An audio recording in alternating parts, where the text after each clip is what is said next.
చింతా ప్రతాప్ రెడ్డి ఇచ్చినటువంటి నివేదిక ఆధారంగానే ఆంధ్రప్రదేశ్ ప్రభుత్వం జగన్మోహన్ రెడ్డి అంగన్వాడీలకు జీతాలు పెంచలేదా? అంగన్వాడీలను జగన్మోహన్ రెడ్డి ఆ నివేదిక ఆధారంగా బ్లాక్మెయిల్ చేస్తున్నారా అంటే అవుననే సమాధానం ఇస్తున్నారు కొంతమంది రాజకీయ విశ్లేషకులు.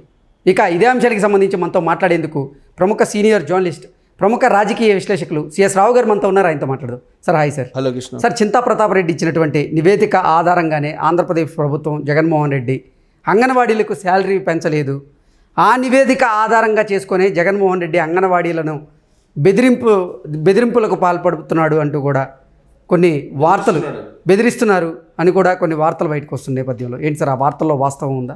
ఒకటేంటంటే 42 రోజుల పాటు సమ్మె చేసినటువంటి అంగన్వాడీలు నాకు తెలిసినంత వరకు 3 దశాబ్దాల చరిత్రలో ఇప్పుడే వాళ్ళు తలంచడం, అంగన్వాడీలు తలంచడం ఇదే. ఏ సీఎంకి ఇంతవరకు తలంచల. జగన్మోహన్ రెడ్డికి తల వంచి వాళ్ళు విధుల్లో చేరేటువంటి పరిస్థితికి వచ్చారు. వాళ్ళు ఏదైతే డిమాండ్ చేశారో ఆ డిమాండ్లు నెరవేర్చకుండానే కేవలం మౌఖిక హామీ తీసుకొని మాత్రమే వాళ్ళు సమ్మె విరమించారు. ఇప్పుడు అసలు సమ్మె విరమించాల్సినటువంటి పరిస్థితి ఎందుకు వచ్చింది? అసలు సమ్మె విరమించే అంత హామీలు నెరవేర్చిందా ప్రభుత్వం అంటే వాళ్ళు అంగన్వాడీలు ఏదైతే చెప్పారో వాటిని ఏటిని కూడా ప్రభుత్వం నెరవేర్చలేదు. కేవలం హామీలు మాత్రం ఇచ్చారు. ఈ హామీలకి రాతపూర్వకంగా రాసి ఉన్నారు కదా అంగన్వాడీలు, ఒక్కటి కూడా రాతపూర్వకంగా ఇవ్వలేదు. అయినప్పటికీ అంగన్వాడీలు విధుల్లో చేరాలని చెప్పేసి అంగన్వాడీ అసోసియేషన్ లీడర్లు పిలుపునిచ్చారు. బంద్ను కూడా ఉపసంహరించుకున్నారు. 25వ తేదీ వరకు డెడ్ లైన్ పెట్టి 25 వరకు జాయిన్ అవ్వకపోతే మళ్ళీ విధుల్లో కొత్త తీసుకుంటామని చెప్పారు. కొత్త అంటే ఎంత ధైర్యం ఉండాలి జగన్మోహన్ రెడ్డికి, ముఖ్యమంత్రిగా ఎంత ధైర్యం ఉంటే అంగన్వాడీ అల్టిమేటం జారీ చేశారంటే, గతంలో ఉన్న ఏ ముఖ్యమంత్రి కూడా ఇలాంటి అల్టిమేటం జారీ చేయలేదు కదా. సమ్మె చేసేటువంటి వాళ్ళ మీద, ఆందోళన చేసేటువంటి వాళ్ళ మీద జియో నెంబర్ 2 ఇచ్చారు. జియో నెంబర్ 2 ఏం చెప్తుంది?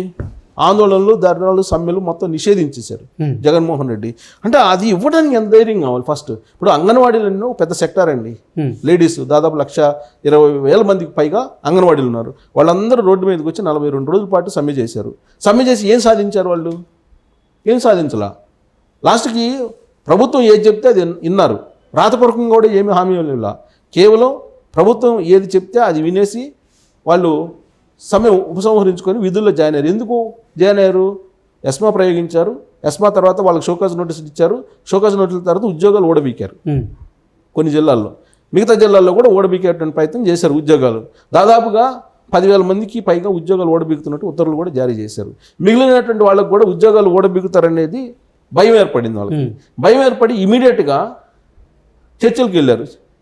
ఎప్పుడు చర్చలకు వెళ్ళి అర్ధరాత్రి దాకా మాట్లాడుకొని ప్రభుత్వం ఏమీ చెప్పలా.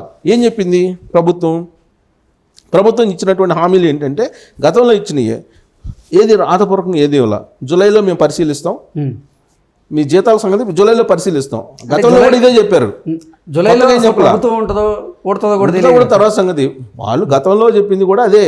మేము ఆల్రెడీ 11 డిమాండ్లు పెట్టారు, 10 నెరవేర్చాం. మేము జీతాలు పెంచేది జూలైలో పరిశీలిస్తామని చెప్పారు. ఇప్పుడు కూడా అదే చెప్పారు. కొత్తగా ఏం చెప్పారు? ఎందుకు వీళ్ళు సమ్మె నిర్మించినట్టు భయపడి కాకపోతే, ఒకటి వాళ్ళు చెప్పింది అంగన్వాడీ టీచర్స్ రిటైర్మెంట్ బెనిఫిట్ను 1,20,000 చేర్చారు. గతంలో 50,000ది 1,00,000 చేశారు. రిటైర్మెంట్ తర్వాత 50,000 1,00,000 చేశారు. ఇప్పుడు 1,20,000 చేస్తున్నాం అని చెప్పారు. ఆ తర్వాత హెల్పర్స్కి రిటైర్మెంట్ బెనిఫిట్ 60,000. అంతకుముందు 20, 40 చేస్తామని చెప్పారు. ఇప్పుడు 60,000 చేస్తామన్నారు. తర్వాత సమ్మెకాలంలో మేము జీతాలు ఇవ్వమని చెప్పేశారు ప్రభుత్వం.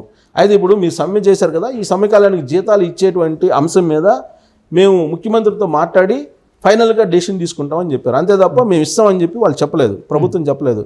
పరిశీలిస్తామని చెప్పారు, జీతాలు ఇస్తాము, ఇచ్చేటువంటి పరిశీలన చేస్తామని చెప్పి మాత్రమే చెప్పారు. ఇక నెక్స్ట్ ఏం చెప్పారు? సమ్మెకాలానికి సంబంధించి రిటైర్మెంట్ వయసుని 62 ఏళ్ళుగా నిర్ణయించారు. మినీ అంగన్వాడీలకు పూర్తి స్థాయిలో అంగన్వాడీలుగా మార్చుతా ఉన్నారు. గతంలో హామీలు, కొత్తగా ఇచ్చినటువంటి హామీలు కాదు. కానీ ఎందుకు వాళ్ళు సమ్మె విరమించారు అంటే కేవలం భయపడి, జగన్మోహన్ రెడ్డి ఏదైతే ఉద్యోగాలు తీసేస్తామన్నారో ఆ ప్రాసెస్ స్టార్ట్ చేశారు, దానికి భయపడి సమ్మె విరమించారు. ఇదంతా ఒక ఎత్తు అయితే అసలు ఎందుకు జగన్మోహన్ రెడ్డి వీళ్ళ సమస్యలను సానుకూలంగా పరిష్కరించలేకపోయారు, జీతాలను ఎందుకు పెంచలేదు అనే దాని మీద చింతా ప్రతాప్ రెడ్డి ఎవరైతే ఉన్నారో ఆయన పగడ్బందీగా పక్కాగా ఒక నివేదిక ఇవ్వడం జరిగింది. ఏమి నివేదిక ఇచ్చారు? ఆయన గత 4 ఏళ్ల నుంచి అంగన్వాడీ సెంటర్స్ అన్నింటినీ పరిశీలిస్తూ వచ్చారు. పరిశీలించినటువంటి క్రమంలో 180 అంగన్వాడీ సెంటర్లో ఎక్కడా కూడా సక్రమంగా జరగట్లేదు. వీళ్ళకి వస్తున్నటువంటి జీతం 11,500 కన్నా కూడా గౌరవ వేతనం ఈ పక్కదోవ పెట్టించి వస్తువులను అమ్ముకుంటున్నటువంటి దాంట్లో ఎక్కువగా సంపాదించిన ఉప్పులు, బియ్యం ఇవన్నీ అమ్ముకుంటున్నటువంటి కారణంగానే వాళ్ళ మీద గుడ్ విల్ లేదు జగన్మోహన్ రెడ్డికి. కోడిగుడ్డు ప్రతాప్ రెడ్డి అని ఆయన పెట్టారు. ఎందుకంటే లాస్ట్కి ఇవి అంగన్వాడీల దెబ్బకి, అంగన్వాడీలు చేస్తున్న అవినీతి అక్రమాలు దుర్వినియోగ దెబ్బకి కోడిగుడ్ల మీద కూడా స్టిక్కర్లు వేసి ఇచ్చేటువంటి పరిస్థితికి వచ్చింది ప్రభుత్వం.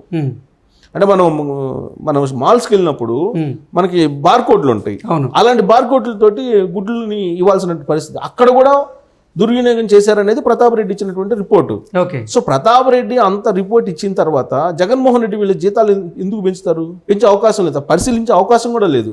ఇప్పుడు ఏం చెప్తున్నారు? జూలైలో పరిశీలిస్తామని చెప్తున్నారు. జూలైలో పరిశీలించి ఎంత పెంచుతారు ఏంటి అనేది కూడా చెప్పలా, జస్ట్ పరిశీలిస్తామని చెప్పారు అంతే.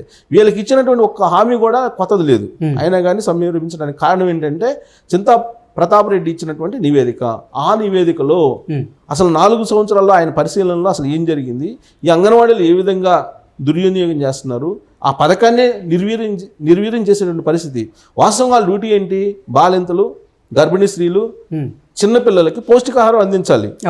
కానీ ఈ పౌష్టికాహారం అందించకుండా ప్రభుత్వం ఇస్తున్నటువంటి ఈ వస్తువులను పక్కదోవ పట్టిస్తూ అమ్మేసుకుంటున్నారు. దాదాపుగా 80% ఇదే పని చేస్తున్నారు అనేది ఆయన ఇచ్చినటువంటి నివేదిక. ప్రతాప్ రెడ్డి ఆ విధమైన నివేదిక ఇచ్చిన తర్వాత ప్రభుత్వం నుంచి సానుకూల స్పందన అంగన్వాడీలకు వస్తుందని చెప్పి ఎలా అనుకుంటారు? అందుకే 42 రోజుల పాటు సమ్మె చేసినప్పటికి కూడా వాళ్ళ డిమాండ్లు పరిశీలించడం కానీ లేదా వాళ్ళని పిలిచి మాట్లాడటం కానీ జగన్మోహన్ రెడ్డి చేయలేదు. చెయ్యకపోగా ఎస్మాన్ ప్రయోగించినప్పుడే వీళ్ళు ఆలోచించాలి. ఎస్మాన్ ప్రయోగించారంటే అర్థం ఏంటి? రాజీ పడరనే కదా, ప్రభుత్వం రాజీ పడదు ఎట్టి పరిస్థితుల్లో అనేది కదా సంకేతం. పైగా సచివాలయ ఉద్యోగులకు సంబంధించి వాళ్ళని ప్యారలల్గా సమాంతరంగా విధులు నిర్వహింపు చేస్తామని చెప్పి కూడా చెప్పారు. సో ఆ అంగన్వాడీ కేంద్రాలను వాళ్ళకి అప్పచెప్పండి అని కూడా చెప్పారు. తర్వాత షోకాజ్ నోటీసులు ఇచ్చి ఉద్యోగాలు కూడా ఓడబీకారు. ఉద్యోగాలు ఓడబీకేంత వరకు వచ్చింది. ఉద్యోగాలు ఓడబీకుతారు, ఇంకా జగన్మోహన్ రెడ్డి వెనక్కి తగ్గడు అని చెప్పి భయపడి అప్పుడు వీళ్ళు చర్చలకు వెళ్ళారు. అంగన్వాడీకి ఇప్పుడు చింతా ప్రతాప్ రెడ్డి విలన్గా మారే అవకాశం ఉందా సార్? అయితే చింతా ప్రతాప్ రెడ్డి విలన్గా మారితే అసలు ఇంకా ఇప్పుడు ఇచ్చినటువంటి హామీలను కూడా నెరవేర్చే పరిస్థితి లేదు. ఇప్పటి వరకు ఇచ్చినటువంటి హామీలకి ఉత్తర్వులే ఇవ్వలేదని చెప్పి అంగన్వాడీలో చెప్తున్నారు. ఇప్పుడు ఏవైతే చెప్పారో వాళ్ళకి అవి మళ్ళీ వెనక్కి తీసుకుంటాం, మేము రద్దు చేస్తామని కూడా చెప్పారు కదా బొత్స సత్యనారాయణ. సో ఇప్పుడు చింతా ప్రతాప్ రెడ్డి కనుక విలన్గా చూస్తే ఆయన కనుక టార్గెట్గా చేస్తే ఇప్పుడు ఇచ్చినటువంటి హామీలకు సంబంధించి కూడా ఉత్తర్వులు వెనక్కి తీసుకుంటారు. ఉత్తర్వులు వెనక్కి తీసుకొని మళ్ళీ ఆ వాటిని కూడా అసలు కనీసం టీఏడిఎల్ కూడా లేకుండా చేస్తారు. ప్లస్ ఇంకా అక్కడ దుర్వినియోగం జరగకుండా ఇంకా పగడ్బందీగా అక్కడ కొన్ని ఇప్పటికే వాళ్ళు బయోమెట్రిక్ వీటన్నిటిని కూడా ఇంప్లిమెంట్ చేస్తున్నారు. స్కూల్లో ఎంతమంది పిల్లలు వస్తున్నారు, ఎంతమంది పిల్లలకి వీళ్ళు ఈ పంచుతున్నారు అనేది కూడా ఫోటోలు తీసి పెట్టేటువంటి పరిస్థితికి తీసుకొచ్చారు ఇప్పుడు. సో అయినప్పటికీ కూడా రానటువంటి పిల్లలు, నమోదు కాని పిల్లలను కూడా ఎక్కడి నుంచి తీసుకొచ్చి మళ్ళీ వాళ్ళ ఫోటోలు పెట్టి ఏదో చేస్తున్నారు, వాళ్ళు కొన్ని చేస్తున్నారని చెప్పి ప్రతాప్ రెడ్డి ఇచ్చినటువంటి నివేదికలోనే ఉంది. సో ఇంకా కట్టడి చేసేటువంటి అవకాశం ఉంది వాళ్ళని. ఇంకా కట్టడి చేసి ఆ దుర్వినియోగం కాకుండా చేస్తూ ఇంకోవైపు ప్రతాప్ రెడ్డిని కనుక నిలదీస్తే ఇచ్చినటువంటి హామీలు కూడా లేకుండా చేస్తారు. ఇదంతా కూడా ప్రతాప్ రెడ్డి ఇచ్చినటువంటి నివేదిక ఆధారంగానే రెస్పాండ్ అయింది ప్రభుత్వం అనేది ఇప్పుడు సచివాలయ వర్గాల్లో కానీ తాడేపల్లి క్యాంపస్లో కానీ జరుగుతున్నటువంటి చర్చ. సో ప్రతాప్ రెడ్డి ఏం చెప్పారు? మీకు న్యాయం చేస్తామని చెప్పారు. కానీ కళ్ళారా ఆయన క్షేత్రస్థాయిలో ఏం జరుగుతుందనేది చూశారు కాబట్టి వాస్తవాలను నివేదిక రూపంలో ఆన్ పేపర్ ఇచ్చారు కాబట్టి జగన్మోహన్ రెడ్డికి అది నమ్మినటువంటి జగన్మోహన్ రెడ్డి అంగన్వాడీల్ని అసలు పట్టించుకోలేదు, వాళ్ళ సమ్మెను పట్టించుకోలేదు. సానుకూల దృక్పథంతో ఏ ఒక్క రోజు కూడా ఆయన ఆలోచించలేదు. అందుకే బొత్స సత్యనారాయణని పిలిచి మాట్లాడమని చెప్పారు. అది కంటి తుడుపు చర్య. బొత్స సత్యనారాయణ కూడా చాలా క్లియర్గా చెప్పారు, మేము జీతాలు పెంచే అవకాశం లేదు, పెంచము అని చెప్పారు. కాకపోతే ఇప్పుడు ఏంటంటే జూలైలో పరిశీలిస్తూ ఉన్నారు. గతంలో చెప్పిందే ఇప్పుడు కొత్తగా చెప్పారు. వీళ్ళు ఎందుకు విరమించారు సమ్మె? లేదంటే బంద్కు పిలుపునిచ్చారు 25వ తారీఖు. 25వ తారీఖు బంద్ ఎందుకు 24 అనుకుంటా, 24, 25 బంద్కు పిలిపించారు. 25వ తారీఖు ఫ్రెష్ రిక్రూట్మెంట్ చేస్తా ఉన్నారు. ఆల్రెడీ రిక్రూట్మెంట్కి సంబంధించినటువంటి ఏర్పాట్లు కూడా చేశారు. దాంతో అసలు ఉన్న ఉద్యోగం పోతుందేమో అని చెప్పి వాళ్ళు విరమించుకున్నారు తప్పితే ఇక్కడ సానుకూలమైనటువంటి స్పందన, సానుకూలమైనటువంటి చర్చలు నడిచినటువంటి దాఖలాలు అయితే లేవని చెప్పి మనం చెప్పాం. Okay sir, thank you so much.